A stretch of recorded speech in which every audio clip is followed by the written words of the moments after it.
بسم الله الرحمن الرحيم الحمد لله رب العالمين وأفضل الصلاة وأتم التسليم على سيدنا محمد الصادق الأمين وعلى آله وصحبه ومن استنى بسنته إلى يوم الدين رب اشرح لي صدري ويسر لي أمري واحلل عقدة من لساني يفقه قولي أما بعد السلام عليكم ورحمة الله.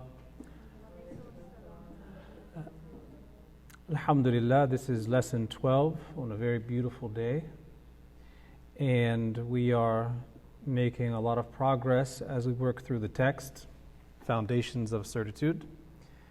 As we always do when we begin the class, we want to look at where we came from and where we are.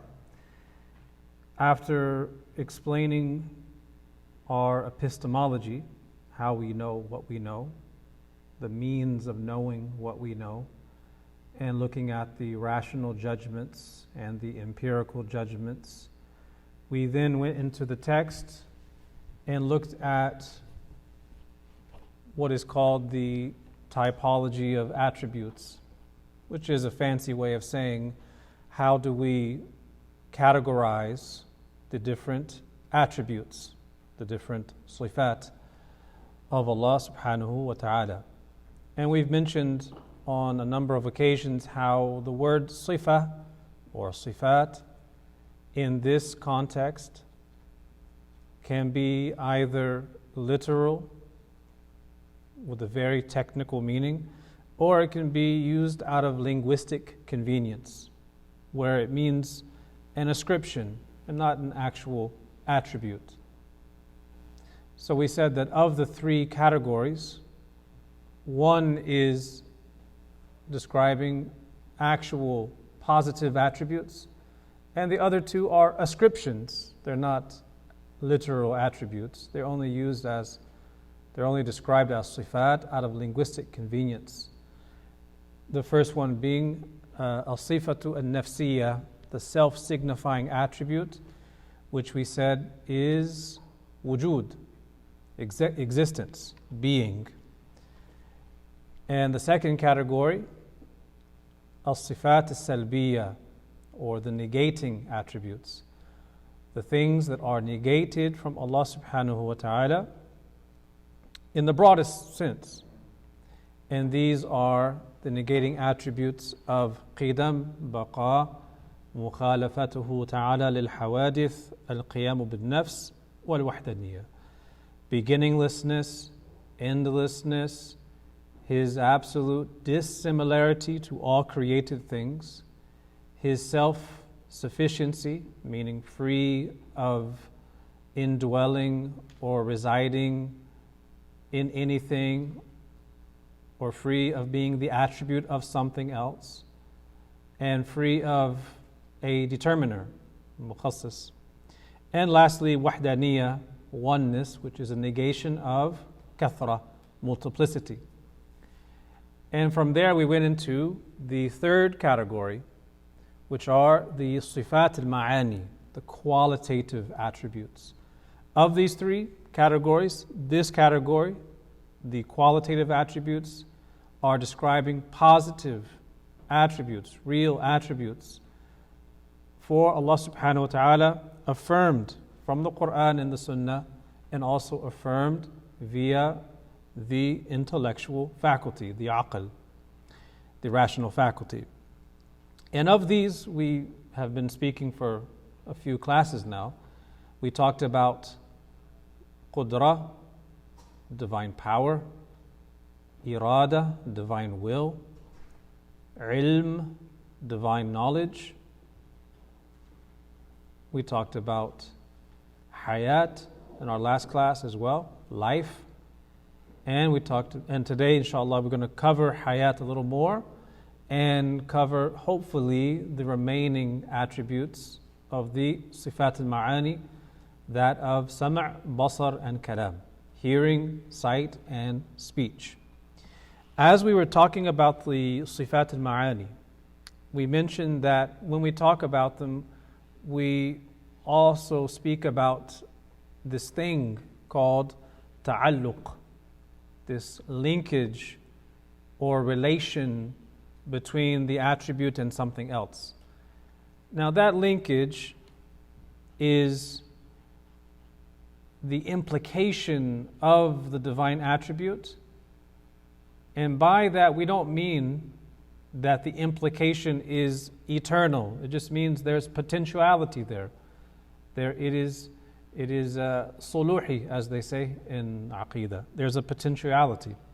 So for example, looking at qudra, divine power, the ta'alluq of qudra is to mumkinat, to possible things being created. Right? There's a linkage to possibilities. Likewise with will, the divine will has a linkage to mumkinat, to possibilities.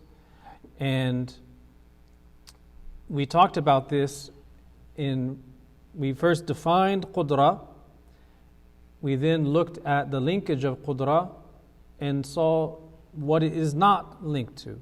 So we said that the qudra and irada are not linked to rational impossibilities or rational necessities. The qudra of Allah Ta'ala has no ta'alluq, no linkage to mustahilat or wajibat. And that is the essential answer to that question posed by atheists.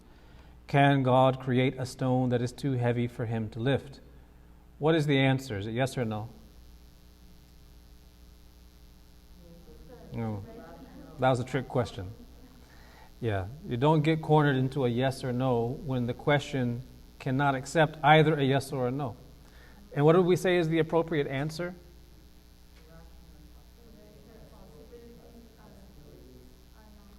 Right. Allah's power does not relate to rational absurdities. قدرته تعالى لا تتعلق بالمستحيلات إنما تتعلق بالممكنات.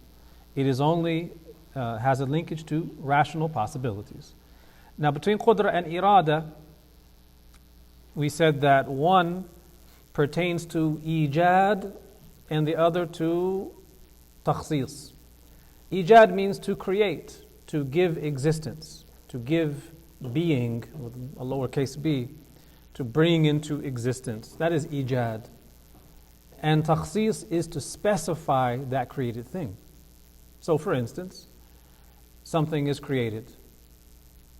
Allah Ta'ala wills to create this creature, and it takes a certain number of however many millions of specifications about its height, about its weight, about all of the changes. And those are constantly being renewed. So Allah's creation and specification, the number of choices and changes are constantly renewing. What that really means for us, on a deeper level, is that though we may appear static, we're the same person now as we were 5 minutes ago, there's so many changes and specifications going on inwardly and outwardly, inwardly within our bodies, inwardly within our emotional states, outwardly in the environment and how we react to it. So many specifications that we're subject to, and ijad and takhsis go hand in hand. We're constantly experiencing this state of recreation. So in between those moments of the one state to the next state, what's going on in between there? You know, we can't measure that with a clock, we can't measure that with a stopwatch, but that's our reality. So if something is constantly being recreated and constantly undergoing change and specification, it tells you about the utter dependence that thing has on the one causing the specification and change, Allah subhanahu wa ta'ala. So, we talked about that. We talked about ilm in our previous class, and we said that unlike qudra and irada, power and will that are linked to possibilities only, we said that ilm, the divine knowledge, is linked to all things, including wajibat, mustahilat, mumkinat, things that are rationally possible, impossible, and necessary. Meaning Allah Ta'ala's knowledge encompasses all of these things. And the knowledge of Allah Ta'ala as a divine attribute is called an attribute of inkishaf, or disclosure. That's what I put on the board here. Disclosure is inkishaf. And what it means is that it is the meaning of ilm, that it is something that discloses. However, when we talk about the knowledge of Allah Ta'ala, we have to understand what it is not to better understand what Allah's knowledge is. And we said in the previous class that Allah's knowledge is not like our knowledge, in that it is not daruri or nadari. It's not something self-evident or something that is speculative. There's nothing in Allah's knowledge that comes through a learning process. There's nothing in the ilm of Allah that is acquired through any kind of induction, of thinking, of contemplation. It's not something that requires evidence and arranging premises. Every A is B and every B is C, therefore every A is C. It doesn't require any of these things. We said that the ilm of Allah Ta'ala is huduri. It is imminent knowledge of Allah Subhanahu wa Ta'ala. It is absolute and all at once. It doesn't get updated. It doesn't get refined. It doesn't get corrected. Because all of those different ways of explaining knowledge relate to human knowledge, created knowledge. And that knowledge is always preceded by ignorance. Whether you say it's speculative, whether you say it uses evidence or inferences or logical deduction, whatever you want to say, all of those things require some process of thought. There's steps along the way to arrive at the thing that is ma'lum, that's known. If something requires steps to arrive at, that is not knowledge as a divine attribute. That is knowledge preceded by ignorance. So that's not real knowledge in this case. So our knowledge is limited. We require thought and deliberation.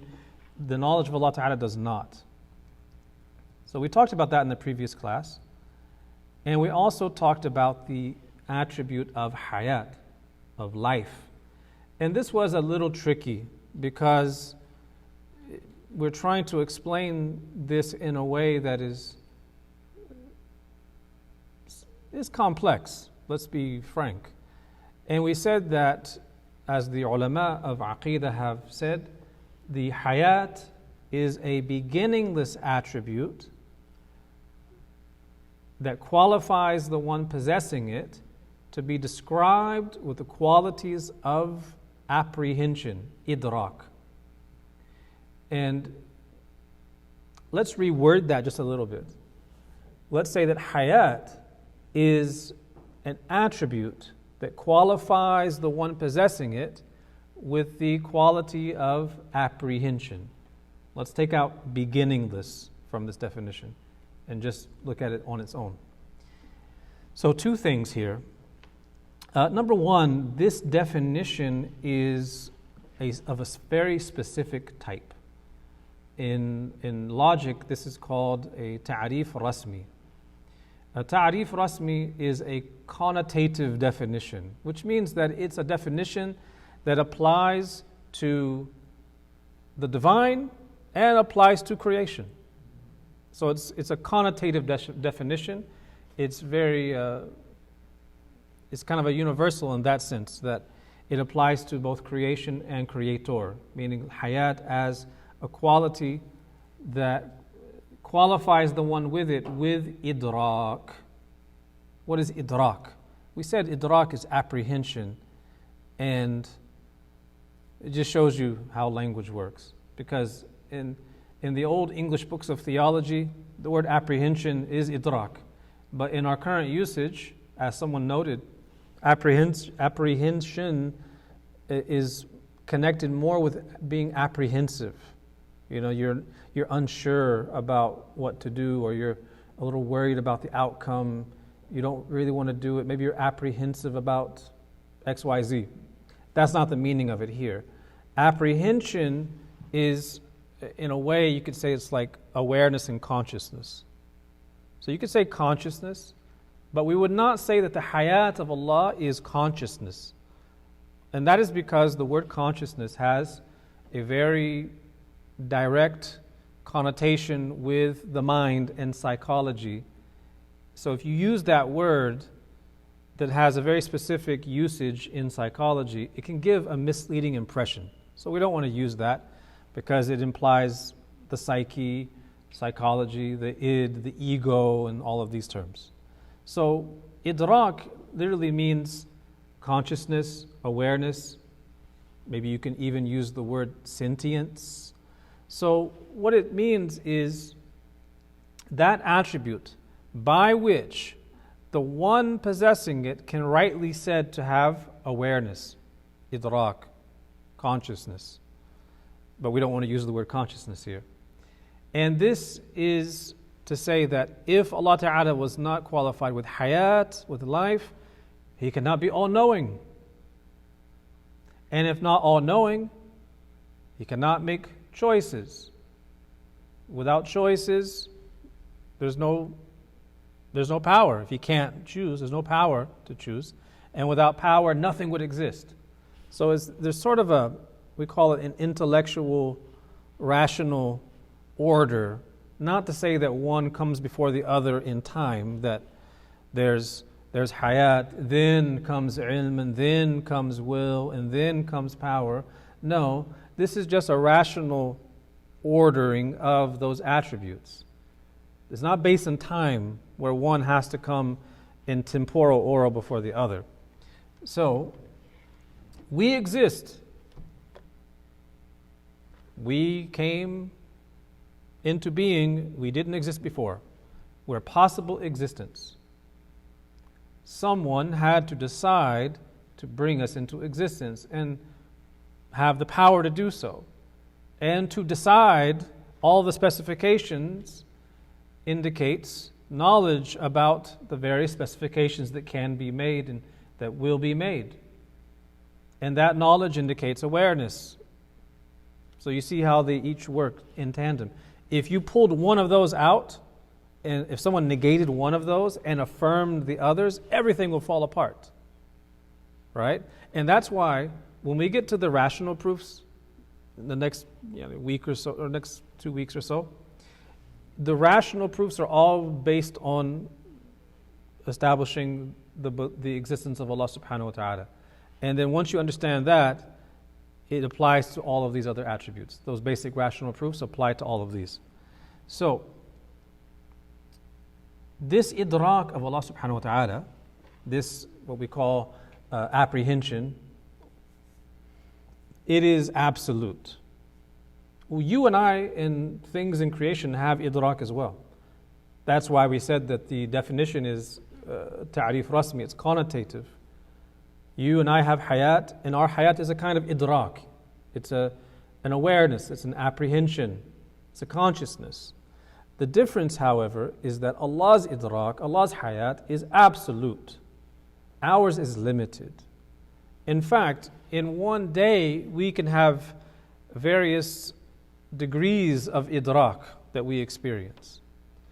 You wake up, you have a nice strong cup of coffee.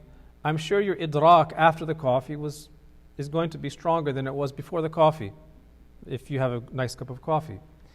Your idrak upon waking is fundamentally different from your idrak when you're sleeping, because when you're sleeping, you're in a different realm. And later in the day, as you get tired, you may take a nap, and then your idrak changes. And then when we die, we have an idrak in the barzakh that is fundamentally different and superior to the idrak we have in this life. And then the idrak we have in the hereafter is even stronger than that. So there's variation, there's variability in our levels of comprehension or idrak or apprehension.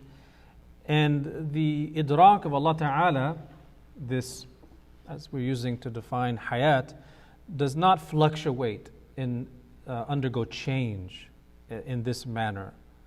And this is indicated in Ayatul Kursi, as we pointed out in the previous class. In Ayatul Kursi, Allah Ta'ala says in the very beginning, Allahu la ilaha illahu al-hayyul qayyum la ta'khudhuhu sinatun wa la nawm. He uses the name Al-Hayy, the living, from hayat. Al-Qayyum, the self-subsistent. There's no God, no deity worthy of worship but He. لا تأخذه سنة ولا نوم. Neither slumber nor sleep overtakes Him. This indicates there's no diminishment in His idrak whatsoever, but our idrak diminishes. We get tired, we forget, we get sleepy, we die, we have different fluctuations. Does that make sense? Now, we talked about qudra and irada, and we mentioned that their linkage, their ta'alluq, is to mumkinat, possibilities, not rational absurdities or rational impossibilities. And we said that the ilm of Allah Ta'ala has a linkage to all things, meaning rational possibilities, rational necessities, and rational impossibilities. What about hayat? What is the ta'alluq of hayat, the linkage of hayat? Is it linked to anything? Is there anything implied, such as qudra and irada, implying something that is brought into being or willed into a certain form? The answer is no. Hayat does not have a ta'alluq with anything. It does not have a linkage with anything. Meaning there's nothing implied in potentiality when we talk about hayat. When we talk about qudra, the implication is that something is the subject of divine power. When we talk about will, it implies that there's something subject to divine will. When we talk about ilm, divine knowledge, it implies something that is known. But be very, very careful here. When we say imply something that is willed or subject to power or will, we mean as a potential. Because otherwise, if you say it implies it and you don't use that term potential, someone might get the idea that you're saying that there's something always existing alongside of Allah Ta'ala as a subject of His power. We don't believe that. We believe that everything that is the object of His power, rather, has a beginning in time. It has a beginning. It was not eternal. So we have to be very careful in the language there. Can you please say this again, which you just said? Sure. Just to explain that. So the qudra of Allah Ta'ala, Allah Ta'ala's attribute of power does not, it's an attribute. Meaning it's not something acquired. It's eternal. It's beginninglessness. It's beginningless. It's endless. It's unlike anything in creation. It doesn't stand in need of anything else. But the meaning of qudra as divine power, in its meaning, it implies the potential creation or exercise of that power. So Allah Ta'ala's qudra implies that there is a maqdur, something that is the object of power. As Imam al-Tahawi mentions in his early text in Aqidah, he says Allah Ta'ala is qualified with the attribute of rububiyyah, of being the Rabb, before there was a marboob, before there was the object of this creation and nurturing. Right? So we have to be careful and say that the linkage it's a rational linkage. And it's an implication, but it doesn't mean that there's always been something that is the object of power, because that would mean that there's always been something created eternally, which is absurd, because the word created means brought into existence, and that itself implies prior to it was not existing. So it's an absurdity in its own right, but for linguistic clarity, we want to add that word potential. And then in the books of Aqidah, when we learn them, like higher level books, they explain these, but I don't want to use those terms because it just makes things more complicated. So they say, for instance, the ta'alluq of qudra is actually two types. They'll say ta'alluq suluhi qadim, a pre-eternal potentiality. Allah's power is such that if He wills, He has the power to create fulan, so and so. Pre-eternally, Allah's power can apply to the creation of that person even before they're created. And then there is ta'alluq tanjizi hadith. This, what's the term in English? Tanjizi hadith would be contingent effectiveness, meaning Allah's power applied to the creation of fulan here and now. Allah always had the power to create fulan because He's attributed with qudra. Always. Even before the creation of that person or thing. And when Allah Ta'ala creates that person or thing, that is the exercise of qudra. That is the implication of qudra, as Allah wills. So, just want to make sure that no one's thinking that, there could ever be something eternal alongside Allah subhanahu wa ta'ala. No, everything has a beginning except Allah subhanahu wa ta'ala. Everything has been created except Allah subhanahu wa ta'ala. There's nothing besides Allah ta'ala that is beginningless or endless, as we mentioned in the sifat al-salbiya, negating attributes. That only Allah ta'ala is beginningless and endless. Everything else is hadith, is contingent. It has a beginning, it has an end, it undergoes change. طيب. All right. So, looking at the poem again, at lines 18 to 20, it says, "To Allah belongs life, power and will, hearing and seeing all, moving or still. His is knowledge without acquisition, divine speech without letters or diction. These attributes here Allah must possess, and sure faith in them all we must profess." These lines describe the qualitative attributes: power, will, knowledge, life, hearing, sight, speech. Now, this is not, lines 18 and 19 do not describe or list out the attributes in the proper order, which is why I'm thinking to go back to the drawing board and rework those a little bit. But it rhymes, and that was the purpose of ordering them in this way.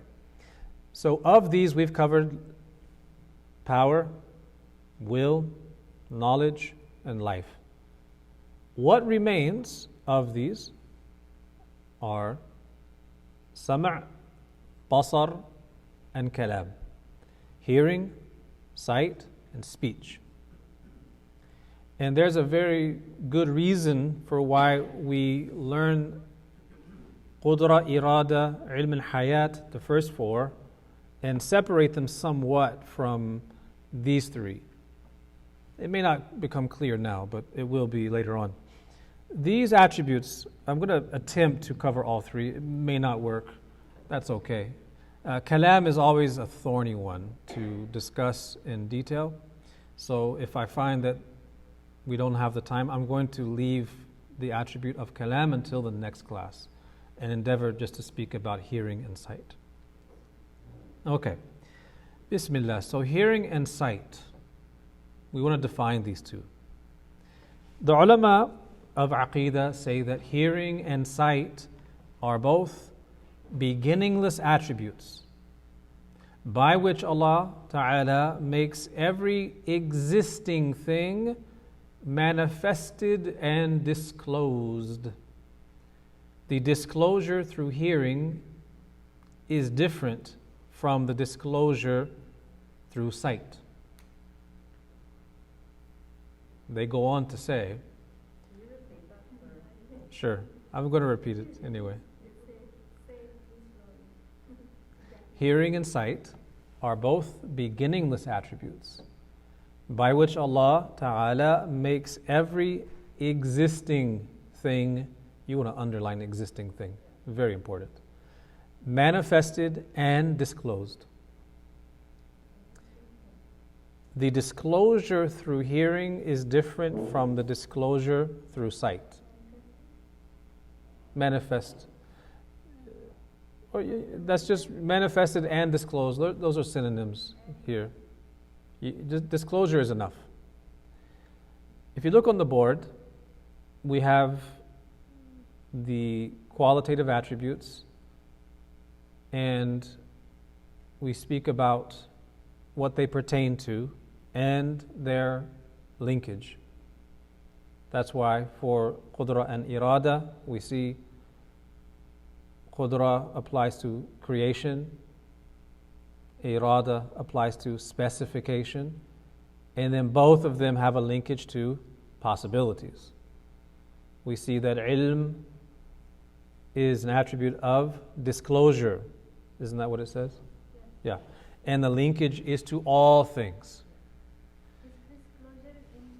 Inkishaf. Yeah. Inkishaf is how I'm translating.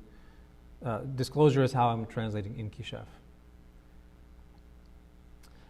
For hayat, we said there's no ta'alluq, there's no linkage. And for hearing and sight, these are also attributes of disclosure, like knowledge. However, the disclosure through hearing is different from the disclosure through sight. Now here's where it gets a little complicated. The ulama say that the attributes of hearing and sight do not add any more disclosure than knowledge does. They don't add any more disclosure, but they are unique in their specific linkage. I have to explain this a little bit. Why do we say that? Because if you say that hearing and sight as attributes of disclosure add more than the attribute of knowledge, it would mean that the attribute of knowledge is actually lacking. But rather, hearing and sight are not adding any more disclosure than knowledge, but they are unique in their specific linkage. That is what makes them distinct here in this case. Why do we say that? As I said, if a person says that hearing and sight is adding more knowledge it's adding more than what ilm had, that would mean that Allah is increasing in knowledge. That would imply prior ignorance. It gets a little complicated. Just to give you an example of how this works. For human beings, I want you to imagine your home. Just picture it in your mind. Think about it. You look at the front door, the roof, the walls. You walk inside. In your mind's eye, you're walking through your home. Now, that is an image you have in your mind. This is from your knowledge of your home. If you now go home and walk through your house and look at it and listen to the sound of the appliances, that is actually increasing you in your knowledge of the home. It's giving you more than what you could bring just by thinking of it now. So the disclosure through seeing and hearing for human beings does add to our knowledge. That's why hearing and seeing are means of knowing. The senses, accessing something through the senses is a way of having more knowledge. However, as a divine attribute, the ulama say that hearing and seeing of Allah Ta'ala are dissimilar to the hearing and seeing of creation. They are describing a very specific linkage and reality, but they're not implying that there are things that add to Allah's knowledge as hearing and seeing would to our knowledge. Does that make sense? All right, alhamdulillah. That's the complicated part. It's totally different from humans. It's not like our hearing and Right. Absolutely. Absolutely. So there's, and this is probably the simplest way to explain it on this level of a text that we're studying. So the hearing and sight, now I want to repeat this one more time, and hopefully it'll make even more sense. The ulama say, hearing and sight as divine attributes do not add any more disclosure than knowledge does. Rather, they are unique in their reality and their specific linkage. What's being said here? The ta'alluq, the linkage of hearing and sight, are unique when compared to the ta'alluq of knowledge. The ta'alluq of knowledge is universal. It applies to all things, rational possibilities, impossibilities, necessities, all of those things. The knowledge of Allah Ta'ala has a linkage with all things, whether they're possible, impossible, or necessary. When it comes to hearing and sight, however, the ta'alluq applies to existence, mawjudat,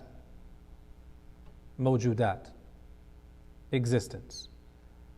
Which means that it's the hearing and sight as divine attributes do not have a ta'alluq to impossibilities. But would it have a ta'alluq to rational necessities? It's a given that the hearing and sight apply to, the ta'alluq is to possible existence. Allah hears all things. But does the hearing apply to wajibat as well? It does. How so? Mustahil isn't mawjud. Something that is rationally impossible doesn't exist. A square circle doesn't exist. Another God besides Allah, in reality, doesn't exist.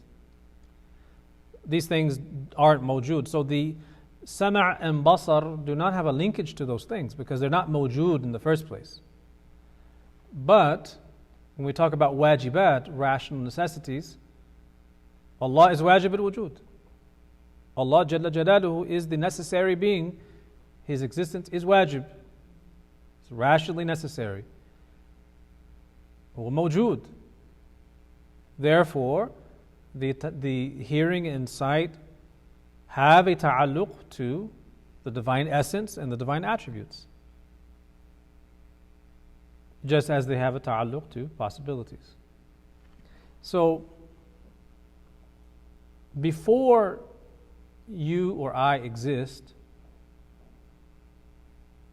we all have a beginning, right? Before you and I exist, Allah's hearing and sight do not have a ta'alluq towards us because the us has not been created. But the hearing and sight of Allah Ta'ala does have a ta'alluq to us after we've been created. When the soul is created, when the life is in the womb, obviously this is something visible. This can be seen. Allah Ta'ala's sight applies to that.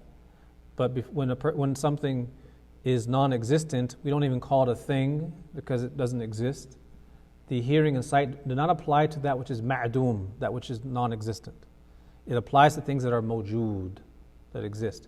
But the ilm of Allah Ta'ala is absolute and universal. And that applies to things that exist and things that do not exist. Because Allah knows all things that do not exist, no matter what they are. And whether they will exist in the future or will not exist. Right? But when it comes to hearing and sight, that applies to mawjudat. And this is why the ulama say that hearing and sight do not add anything of disclosure more than knowledge.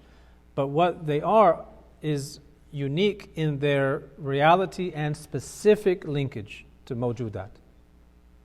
So we can say that hearing broadly is idrak al-masmu'at. It has linkages with those things that are heard. And basar applies to mubsarat, those things that are seen, right? So the attributes of hearing and sight do not have a linkage with rational possibilities.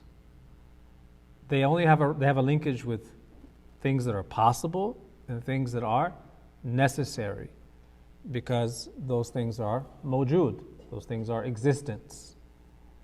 Whereas the knowledge of Allah Ta'ala applies to all three categories. So therefore, as Imam al-Dasuqi and others say, the knowledge of Allah Ta'ala can be seen in this light as kulli, as a universal. And sama' and basar can be seen in this light as juz'i, as particulars. So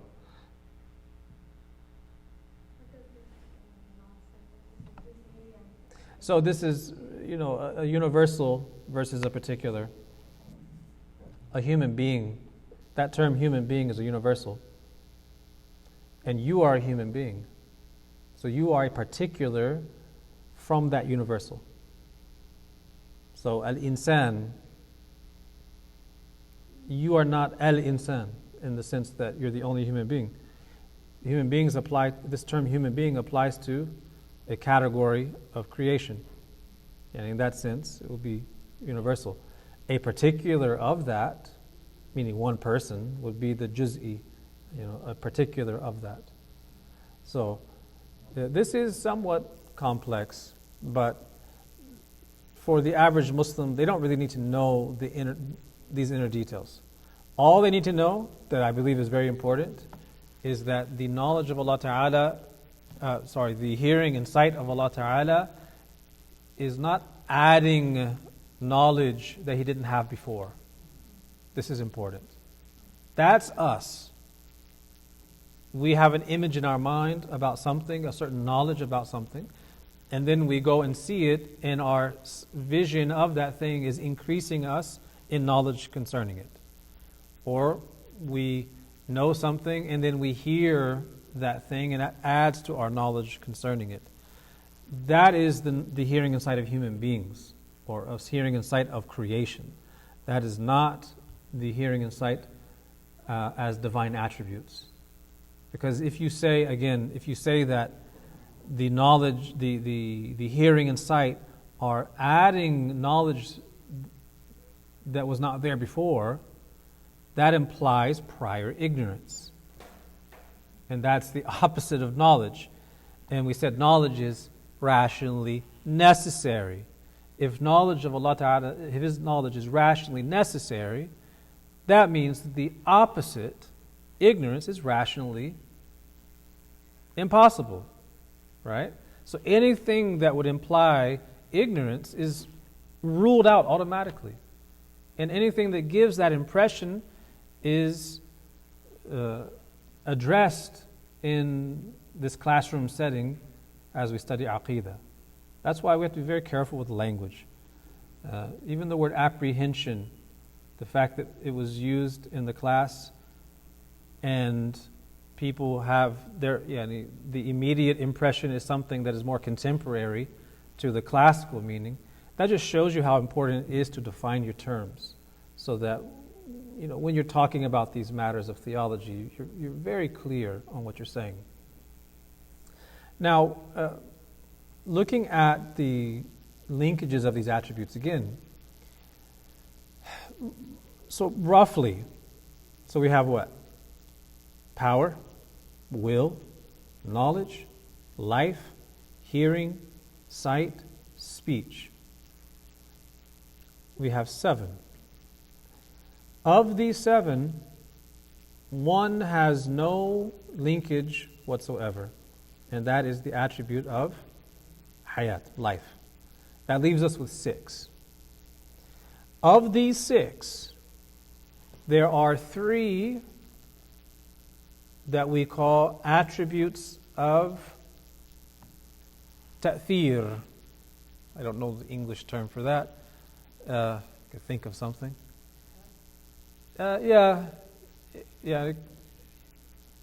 Creating an effect, maybe. Causing an effect. And then another 3 that we call attributes of disclosure, inkishaf. Do you see the ones on the board which are of inkishaf, disclosure? Knowledge, hearing, sight? 3. So these 3, the attributes of knowledge, hearing, and sight, are called sifat al-inkishaf, attributes of disclosure. Because we said for all 3 that they are attributes of disclosure. Ilm is universal, it applies to all things. Hearing and sight apply to mawjudat, and they're very specific in their linkage. The linkage of hearing and sight. Now for the others, the attributes of ta'thir, I said 3, it's actually 2. It's qudra and irada, power and will, because these 2 attributes, we said one is creation, other is specification. Hayat has no ta'alluq. And kalam is, that one takes a little time to unpack. We call that an attribute of dilala, of indication. And I'm leaning towards saving that for the next class, simply because it is of the qualitative attributes the one that requires the most explanation, and it's better to do that when we are all fresh. So, we talked about in the beginning of this class how this science of aqeedah has a lot of different names given to it. When we went over the al-mabadi al-ashar, the 10 foundational matters, we mentioned that among the names of this science, ilm usul al-din, ilm al-tawheed, al-fiqh al-akbar, as well as ilm al-kalam, ilm al-kalam.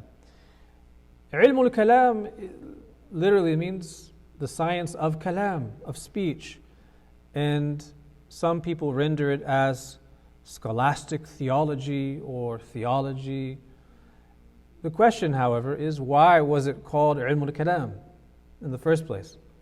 And the answer is because a lot of the early discussions among theologians with different groups and ideologies stemmed from the differences among people concerning the speech of Allah Ta'ala, the meaning or the nature of divine speech, and how one relates to the Quran as the speech of Allah, while at the same time observing the physicality of the letters and words and all of these things. For that reason, it's a very complex issue, and it was always an area of controversy. I wouldn't say always, but it was something that became a huge controversy in the early period. And all of you are familiar with the fourth of the four great Imams, Imam Ahmad ibn Hanbal, rahmatullahi alayh.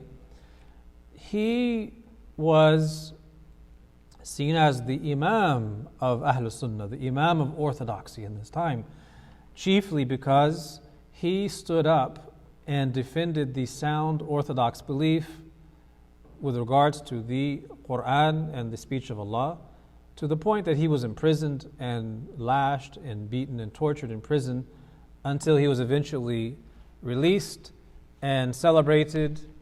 And it's a long story about how that even took place. But that all came from those early controversies between Orthodox Muslims and some of these groups that had arisen. So I think it's best to leave that discussion for the next class when we're fresh. So we do a review, and then we cover kalam as the divine attribute. Because when we talk about the kalam of Allah Ta'ala, we're talking about a divine attribute, which means it does not have a beginning, does not have an end. It is not subject to divine power. Anything subject to divine power is created. Anything subject to divine will is created. Right? So we have to talk about the kalam of Allah Ta'ala and unpack all of those details, inshallah. Once we do that, we've covered the self-signifying attribute, the negating attributes, and the qualitative attributes in the first section of the book. And in doing so, we have looked at them in a certain order, We've looked at their definitions and their linkages and the associated meanings. We have not looked at any of the proofs within the Quran or the Sunnah or in the intellect affirming them. That's coming soon. Once we finish talking about kalam, we then go into a very brief section which describes the opposites of all of these attributes, because the opposites are rationally impossible, right? After learning what is rationally impossible, we learn what is rationally possible with respect to Allah Ta'ala.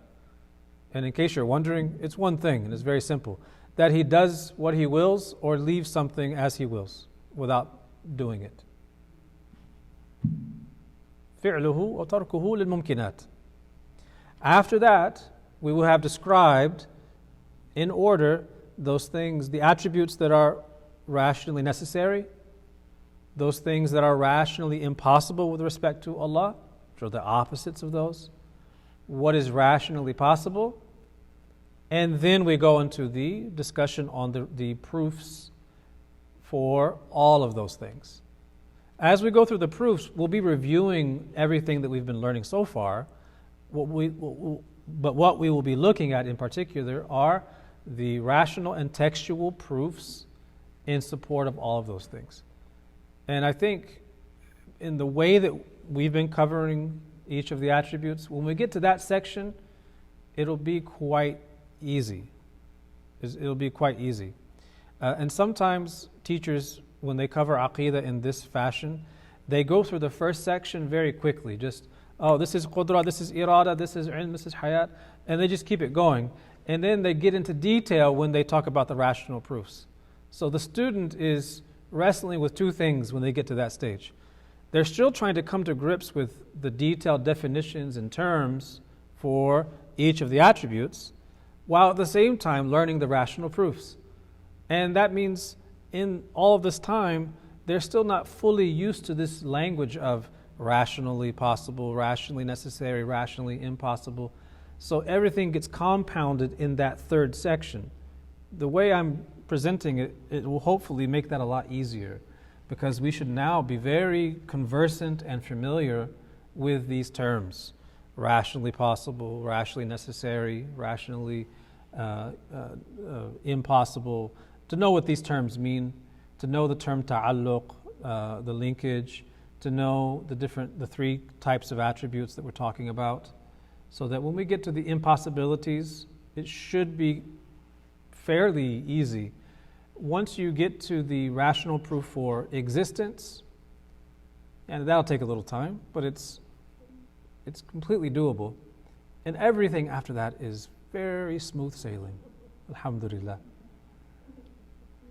But feel free to call me out if you don't feel that it's smooth sailing when we get there. But I feel that it'll be smooth sailing once we get there, inshallah. Are there any questions about anything we've covered so far? Yes. I'm sorry, I'm so fascinated. When you said hearing and sight, they are linkages, specific linkage. What does this mean? Okay. They're unique okay. Is the knowledge of Allah,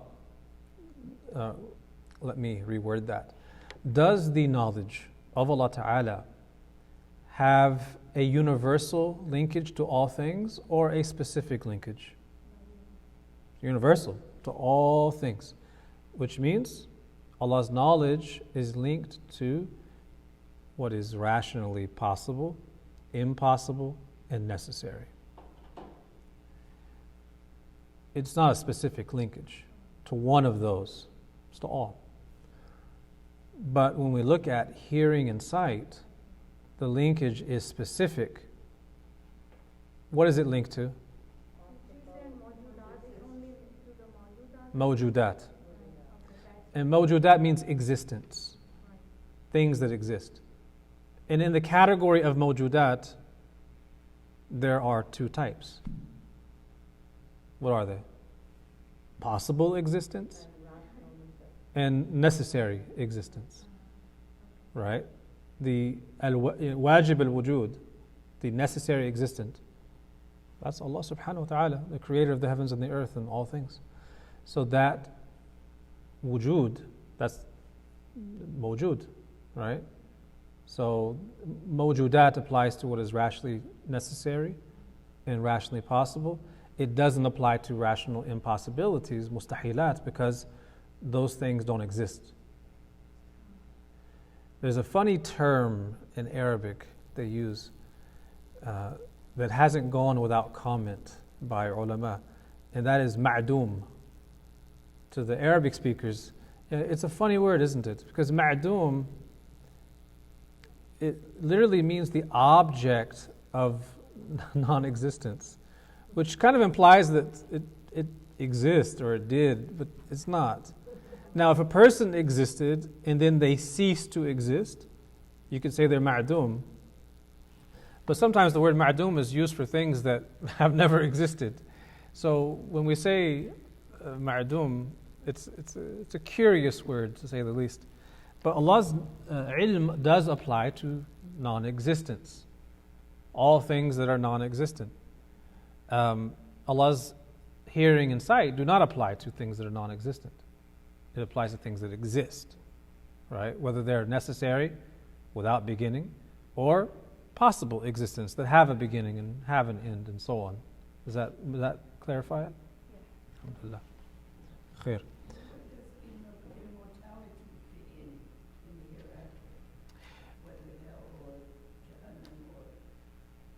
It's, we can say immortal, can't we? But hell and heaven, they're created, aren't they? I mean, the everlasting existence of it. Yeah. Will that be everlasting? The proximity of Allah with the presence of Allah? It's different altogether because heaven and hell have a beginning, which means they have a starting point in existence, a beginning. Now, after that creation, that starting point for them, heaven and hell, do they have an end? They don't. But because they have a starting point, they cannot be compared to the existence of Allah Ta'ala, who is without beginning and without end. You see, it's a forward flowing infinity, but that infinity starts somewhere. It's like saying, I'm going to walk from here until infinity. You're starting from here. It's not the same as saying that you've been walking in infinity, which has no beginning and has no end. Right? Does that make sense? Yeah, alhamdulillah. Khair. Any other questions? Alhamdulillah. Wa sallallahu wa sallam ala Sayyidina Muhammad wa sallam.